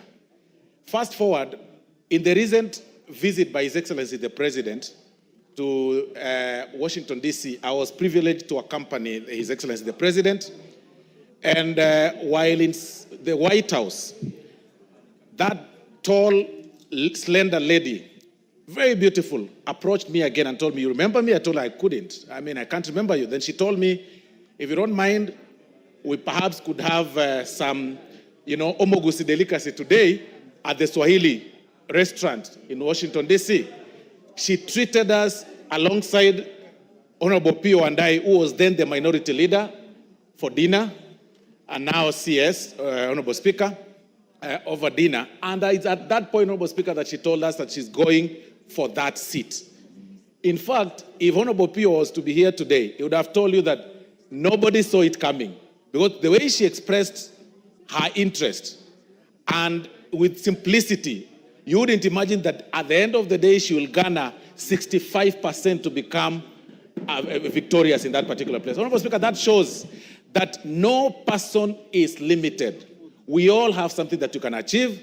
We all have some self-drive that really drives us towards achieving something. But what stood out yesterday, Honorable Speaker, when she was being interviewed by one of the local media houses, Honorable Speaker, is that she's not lost her identity, that she still speaks in Swahili and she still speaks in Ekegusi. That in itself, Honorable Speaker, is quite, appealing. When we have people who go to study in India, Honorable Speaker, when they come back, it's funny. When people go to the US, they come back with American accent. But when people go to India, they refuse to own the Indian accent of speaking in English. It is usually very funny. But even then, even with that very heavy accent, Honorable Speaker, she still speaks very well in Ekegusi language, owning that identity. That is something very commendable, Honorable Speaker, and that shows, Honorable Speaker, that we need to appreciate our cultures, we need to own up to where we've come and our history and our ties.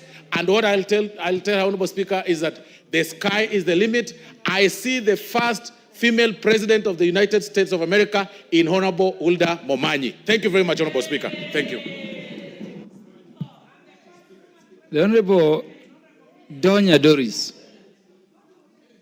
Thank you, Mr. Speaker. For clarity, yes, I'm a Kenyan, but it is good to be proud of your language. Huldah Momanyi is Kisi, yes. Born in Nyamira, yes. Omogusi. Yes. If you hear of Huldah, the name Heslel, that is for the husband, but Momanyi is Kisi. Then she reminds us of the likes of Maraga, former Chief Justice, Senior Chief, the late Simeon Nyachai. Those are kisses. We are just proud. Kenyans, nothing is out of order when you recognize your people, Mr. Speaker. It is not wrong. We are proud to say we are Kenyans. The only thing, as I stand to appraise Huldah, is just to say, despite having these beautiful leaders, having good schools in Kisii, like Nyambaria High, which was leading in the last KCSE, let me just say, we lack water, we lack electricity, so that when Huldah will be coming, maybe she might have a donation for us, for our people, to have boreholes. Yes. So, Mr. Speaker, it is good when you get this opportunity. Fix something small for your people. So we are very happy. We danced the whole night. And in fact, now I'm urging Kisii women to have more babies and name them Huldah. So honorable male members, Honorable Soro, you work hard so that your mother in the house can produce Huldah. More girls, we need more children, courtesy of Huldah. Thank you, Mr. Speaker. Members, we will allow the compliments to be recorded in not more than 2 minutes. Except for the Honorable Ndindi Nyoro, who will speak next for 3 minutes.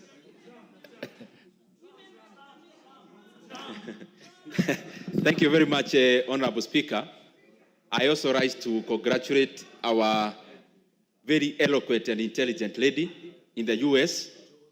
And Honorable Speaker, this goes to show that the human capital in Kenya is actually the best in the world. When you travel even outside of Kenya, in any region of the world, you are likely to get the best professionals, being the people of Kenya. And not just in politics, Honorable Speaker. If you go, for example, across Africa, everywhere we have had research of economies, even Rwanda. Currently, if you go to Ethiopia, they are setting up their financial market. You find that it is the Kenyan people who are doing that. But, Honorable Speaker, even on that, I also want to take this opportunity to congratulate the President-elect, the 45th and 47th President of the United States of America, Donald Trump. The reason why, Honorable Speaker, if you go through history, Republicans are always better in terms of policies in regards to Kenya, in regards to Africa, and the entire global South. Because, Honorable Speaker, what the global South economies we need, like Kenya, is not tokenism. What we want is a thriving economy of the world. And that only happens, Honorable Speaker, when the US is responding. And I want to be empirical.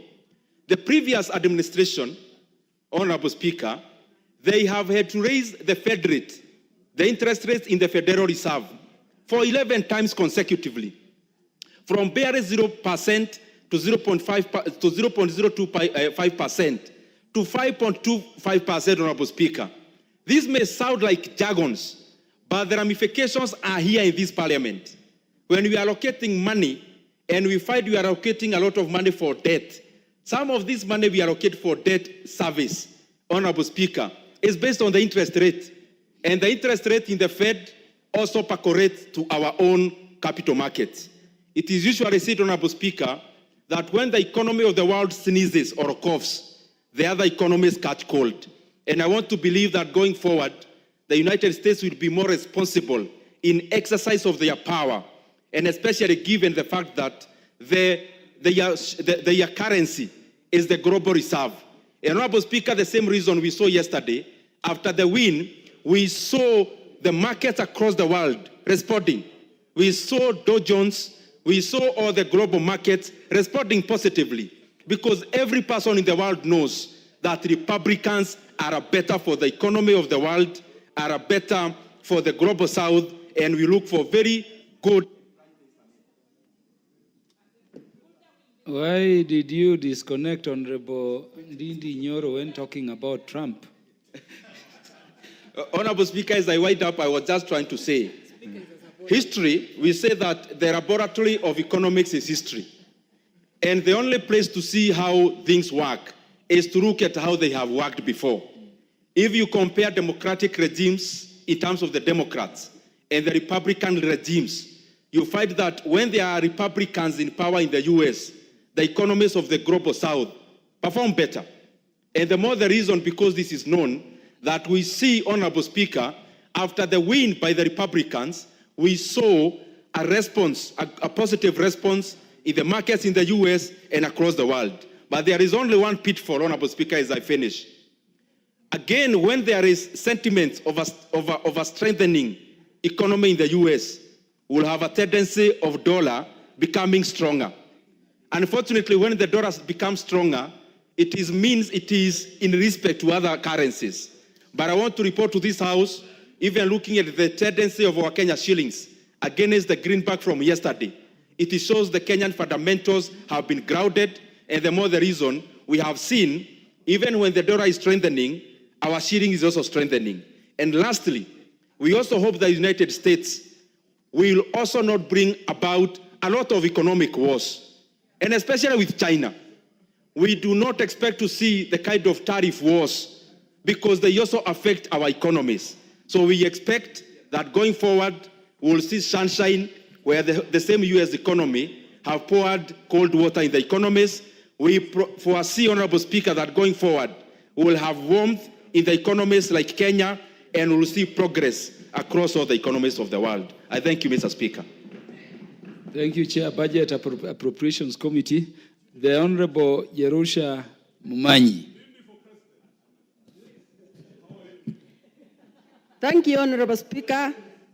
for giving me this opportunity, Honorable Speaker, so that I can also celebrate this brilliant girl who is called Hulda Nyamitsa. It's another name because I know she comes from my village.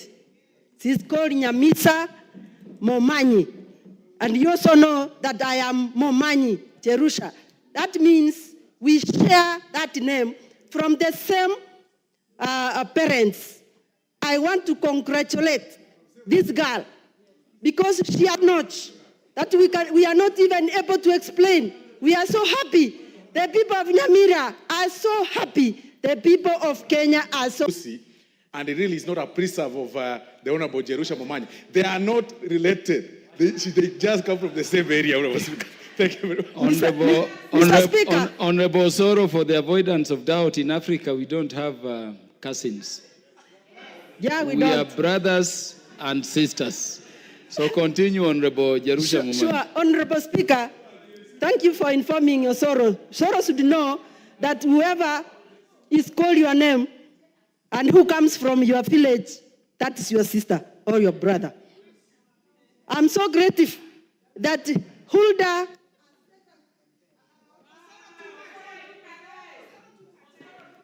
give Honorable Jerusha Momanyi 1 minute to conclude. This is her sister. She's talking about.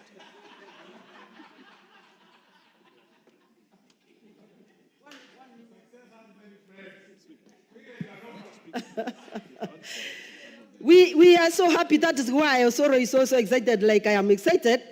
I want to urge every Kenyan who is living anywhere in this world to come up and ask for elective posts because we have been proven as Kenyans and as Nyamirans that we are so happy and we know how to do the work. Wherever we have been given the job, we do.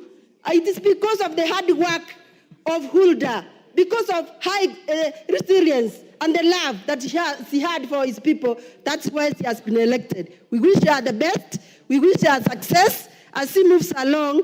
And we know from her we have the future president. Thank you, Mr. Speaker. The Honorable Anthony Kibagendi. Thank you, Honorable Speaker, for giving me this opportunity to also get to congratulate my sister, Hulda Momanyi.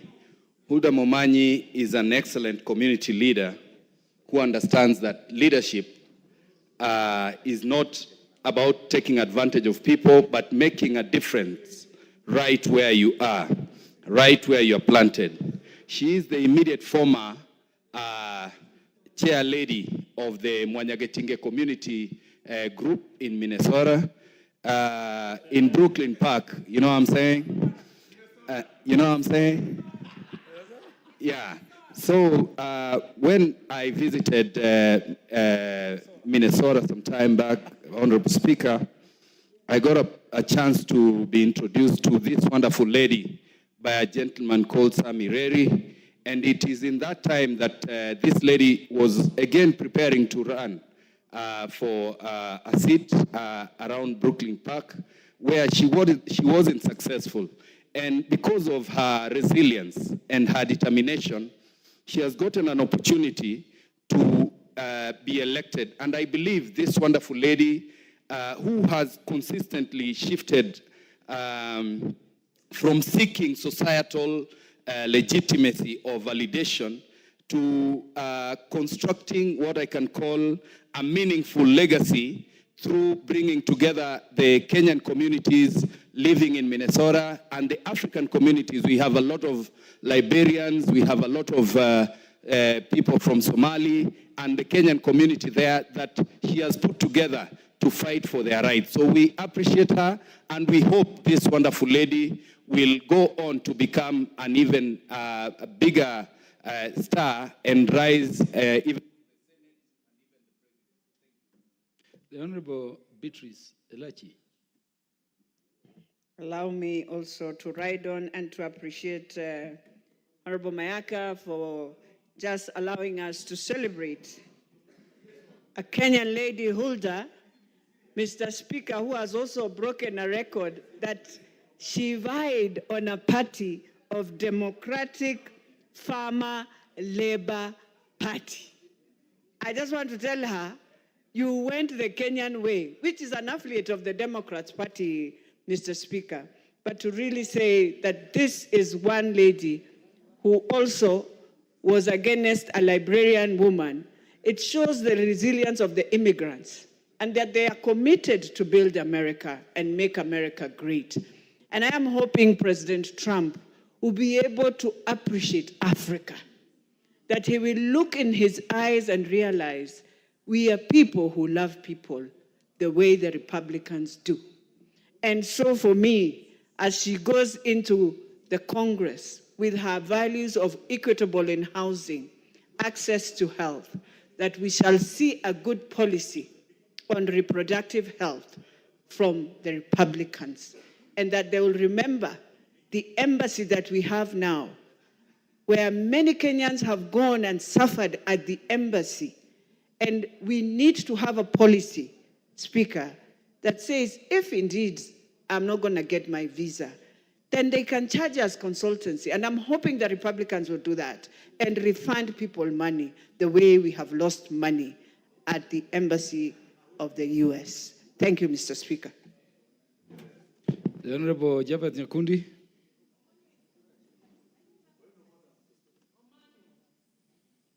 Thank you, Mr. Speaker. I also want to take this opportunity to ride on Honorable Mayaka in congratulating Huldah Momanyi in being elected in the House of Representatives in Minnesota, to be specific, Minneapolis. Everything is fine. I want to take this opportunity to congratulate him, and to congratulate him most sincerely, because this clearly shows that women have space in leadership, and this clearly shows that the Kenyan labor market is workable outside this country. I want to take this opportunity to congratulate her and tell the women of this country that you have a space in leadership wherever you are. Come out as women leaders, come out as women in society to ask for leadership positions, because I believe that women are the best leaders outside here. Thank you, Mr. Speaker, for this opportunity. The Honorable Catherine Omanyo.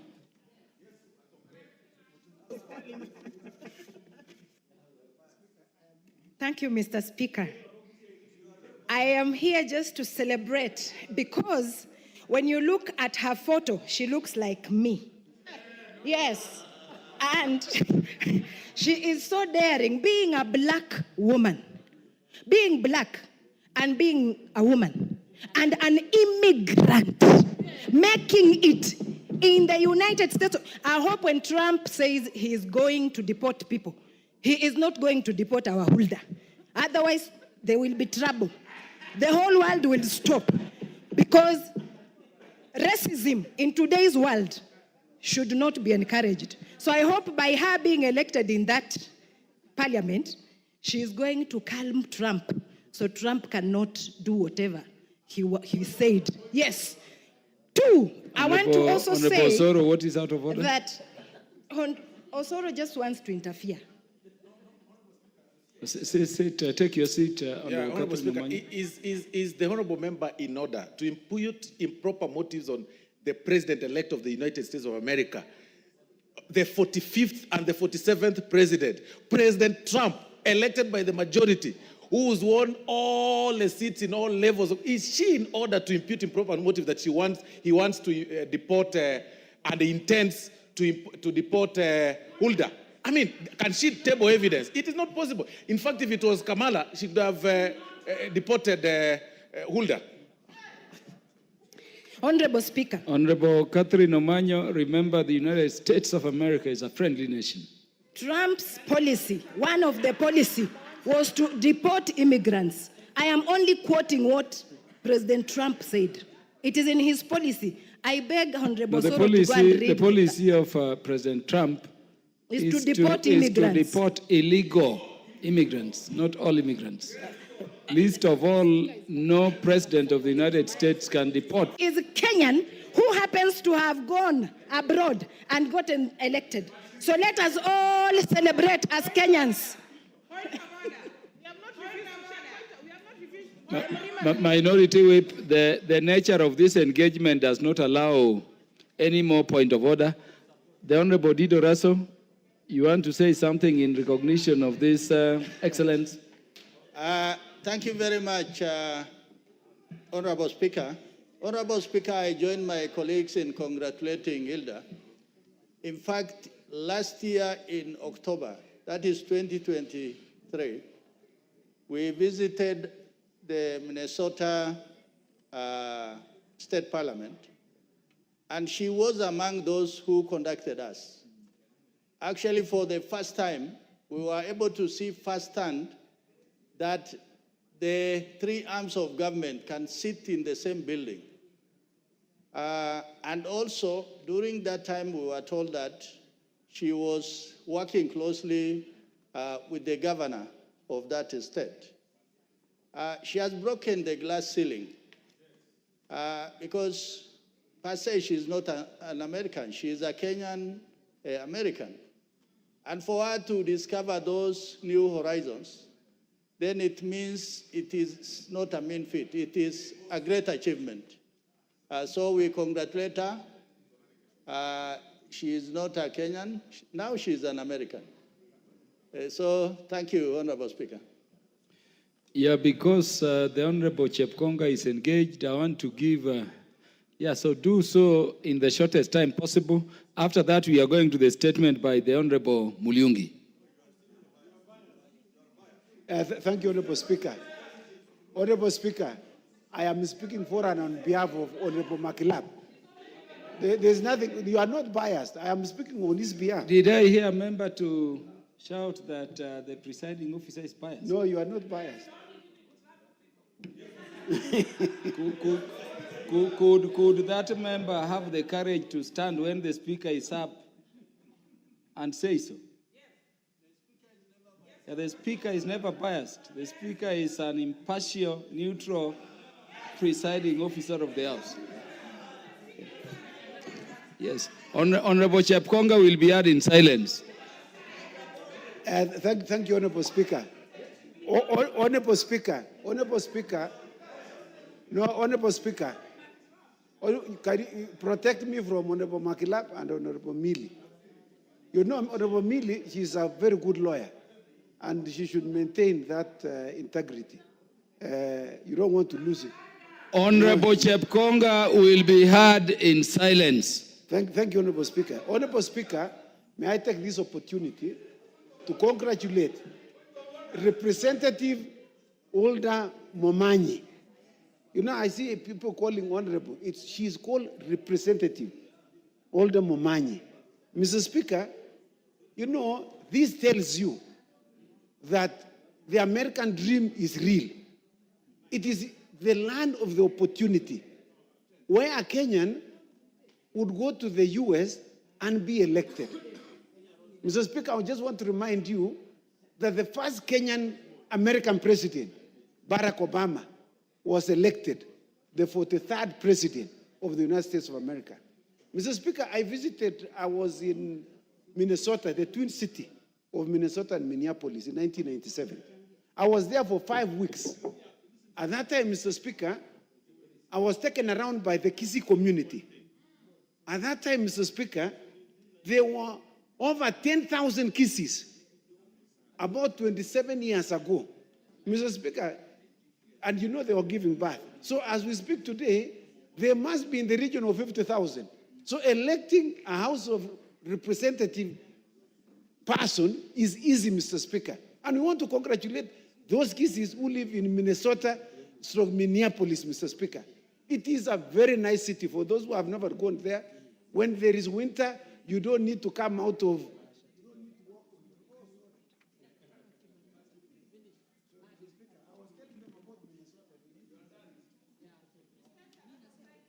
Give Honorable Chepkonga 1 minute to be done, because I know he was easily distracted by the minority whip. Absolutely. Thank you very much, Mr. Speaker. I appreciate it. Mr. Speaker, when I visited that city, in fact, it was during winter, and you can walk around in Minnesota without coming down. You're walking on the ground. there are routes which have been created from one building to the other. And Mr. Speaker, it is indeed a very modern city. And for one of our own to be elected in a first-class city like that one, Mr. Speaker, we truly are very grateful. Two, Mr. Speaker, as you know, Minnesota is a twin city. Is a twin city with Eldoret City, Mr. Speaker. Before we became a city, we were already having a relationship with Minnesota. So sorry, Mr. Speaker, I studied in University of Nairobi. So, you know, Honorable Millie should know, the only university that we had is the University of Nairobi. And Mr. Speaker, no problem. You went to the American University. I thank you, Mr. Speaker. So I want to congratulate the Honorable Momanyi. We don't want even to use the first name. We want to use the second name, Representative Momanyi. That, you know, that name itself, and coming from USA, Mr. Speaker, that is a feat. And I also want to congratulate Donald Trump. You know, Mr. Speaker, these are people who don't support LGBTQ like you and myself. Mr. Speaker, these are the group who are a problem. These are the group who are a problem. In fact, it is good that Trump won, so that Honorable Museveni, President Museveni, may have a breathing space, and their law becomes active in their country, Mr. Speaker. I thank you, Mr. Speaker. I want us to go to the statement of Honorable Owen. We want to go into main business. You know, when you stand as a leader, the speaker has difficulties sitting you down. Can you make your statement in not more than 2 minutes? Because we want to go to main business. I will do that. Honorable Speaker, I want to join to congratulate Hulda, who I met in Texas when we went there. And she's a fine lady, and she will carry the Kenyan flag high, and we wish her all the best. But I think it goes to that point, Honorable Speaker. She may have no influence at all on what happens in this country. She's been elected in a state legislature, not in the Congress of the United States. So her value is more to the people of Minnesota and Minneapolis, and therefore we need just to speak as much. You know, we are building hype and expectation on someone who just, you know, is like a member of a county assembly, you know, and that is what it is. That is what it is. Yes, a state legislature. So we know the value. So I want to say this, but I want to... Honorable Dido Raso. I want to say this. Honorable Owen Baya, you will have your seat. Honorable Speaker, the deputy leader of majority is standing in his place to cast aspersion on success of a lady in far waters. Is he in order to say that it is just a county assembly? That is not a Kenyan equivalent. That is the state of Minnesota, much, much bigger than the Republic of Kenya. Yes, ma'am. Deputy Majority Leader, I know you want to withdraw that part. Say this, It's a big achievement for an immigrant. Yes, Honorable Speaker, it is such a big achievement for a Kenyan to be elected at the state legislature. But I want to say this, you know, the Honorable Ndindi Nyoro keeps on saying things that cannot be empirically measured. The Republicans were in office. Africa, though may have favor, but Africans suffer. Africans suffer because the Republicans have a soft spot for African strongmen. They do not, Honorable Speaker, push for democratization of Africa. They support strongmen and dictators in Africa. And that is one. Secondly, Honorable Speaker, Republicans are known for a lean government. lean government. Let me say, the Republicans are known for lean government. And lean government means they will cut funding in education, they'll cut funding in health, they'll cut funding in social care. And these are facts, Honorable Speaker. These are facts. A Republican president in the United States means, therefore, although they will not give grants to Africa, they will be giving loans at very high rates, and the economies in Africa struggle. Economies, yeah, is this correct? Yes, economies in Africa struggle when we have a Republican in there. They will give you very expensive loans. They will stifle trade with China. They will ensure that no. Honorable members, we are recording our compliments to a Kenyan who has won an election.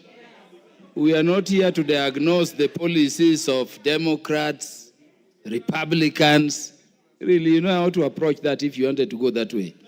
Can we have the Honorable Muliungi? Thank you, Mr. Speaker. Mr. Speaker, I'm not in the US. I'm on another subject. And I'll proceed on my subject. And I request for a statement from the chairperson of the Departmental Committee on Blue Economy and Irrigation regarding utilization of funds allocated for sinking of boreholes in Mwingi Central Constituency. Honorable Speaker, pursuant to Standing Order number 44.2C, I wish to seek a statement from the chairperson of the Standing Committee on Blue Economy, Water and Irrigation regarding utilization of funds allocated for sinking of boreholes in Mwingi Central Constituency during the financial year 2023-24. This House allocated money for construction of boreholes across the country to alleviate the challenge of water shortage, especially in arid and semi-arid areas.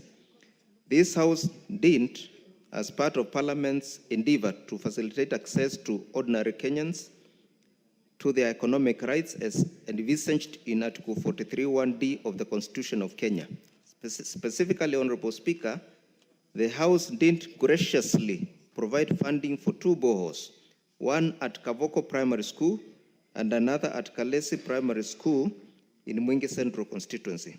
Each borehole was allocated 10 million, and the National Treasury didn't release the money to the implementing agency, namely Tanahadi Waterworks Agency. Of note, Honorable Speaker, is that this money was allocated following the area residents' outcry during public participation in Kitui County on the 2023-24 budget. However, Honorable Speaker, the implementing agency commenced the drilling of the two boreholes and then route to the point of finding water and abandoned the works before completion, citing lack of funds. Honorable Speaker, the area is very dry and residents usually walk 10 kilometers to fetch water from the few seasonal rivers, which also dry up during prolonged dry seasons like now. Hence, the boreholes would greatly have eased the residents' burden for searching for water. Honorable Speaker, it is against this background that I now seek a statement from the chairperson and in particular request for the following information. Number one, why the implementation of the project was started without public participation of the local stakeholders and area residents who had in the first place requested the project. Number two, why construction of the two boreholes was halted before completion despite full funding having been allocated by Parliament and released for the purpose of by the National Treasury. Number three, when and how the boreholes were procured, details of contractors awarded the tenders, contract sums, and scope of the contract. Number four, when the exercise will be completed and whether this could be expedited to alleviate the challenge of accessing water by the area residents. Thank you, Honorable Speaker.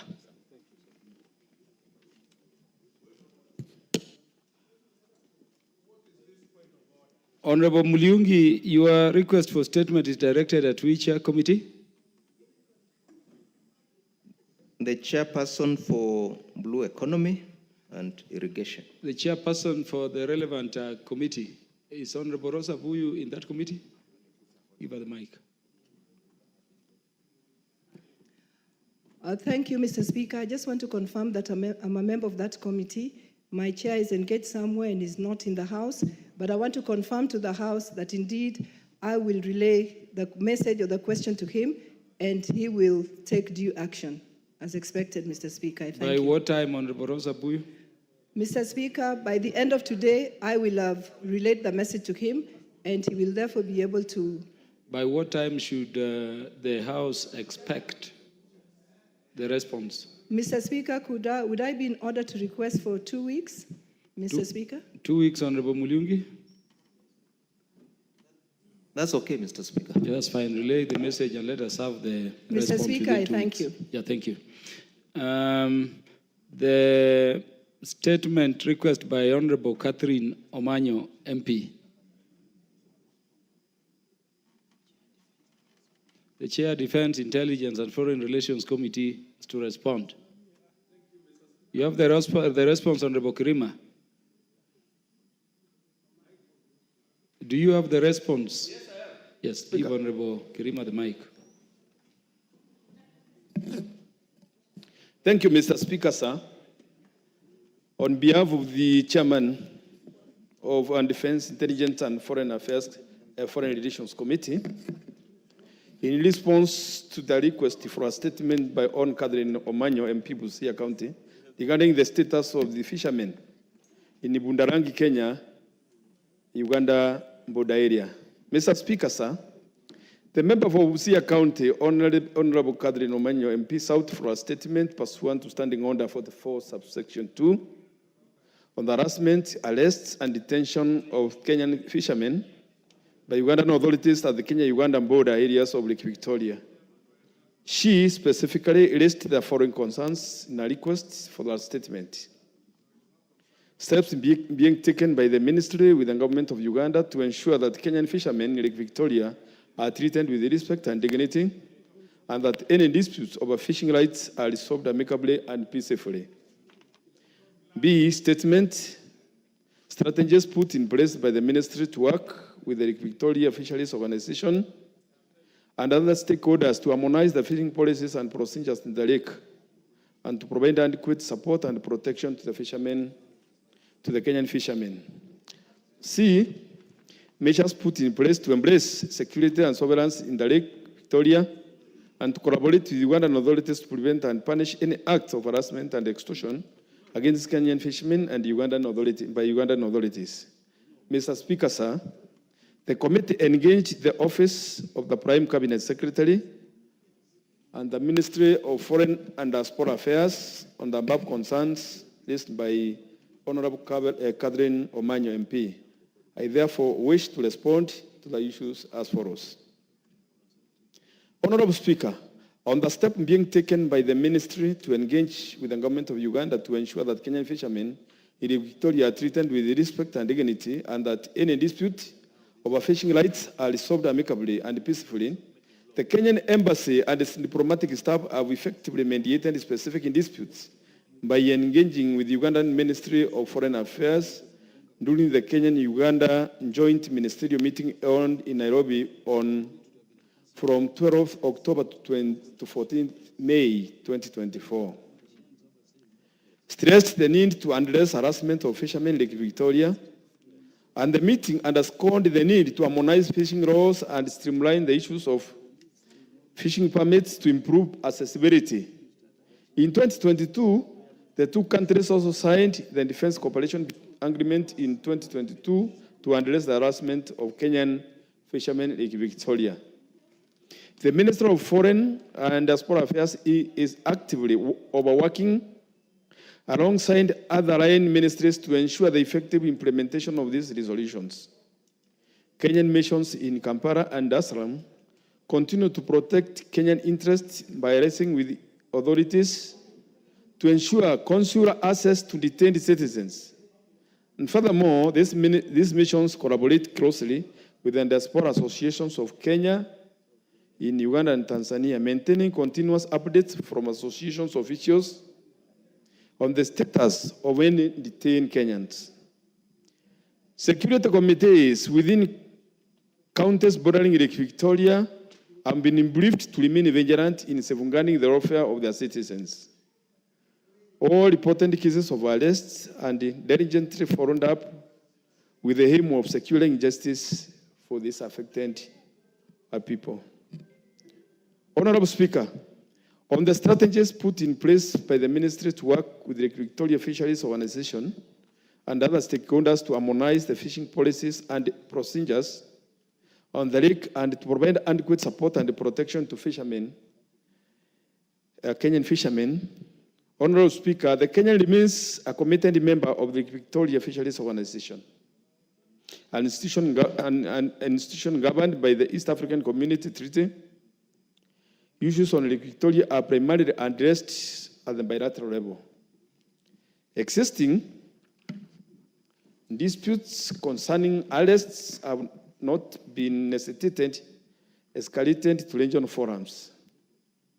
Kenya has established a robust mechanism to safeguard its interests on the Lake Victoria, including frequent patrols by the Kenyan Coast Guards, conducted in collaboration with Tanzania and Ugandan counterparts.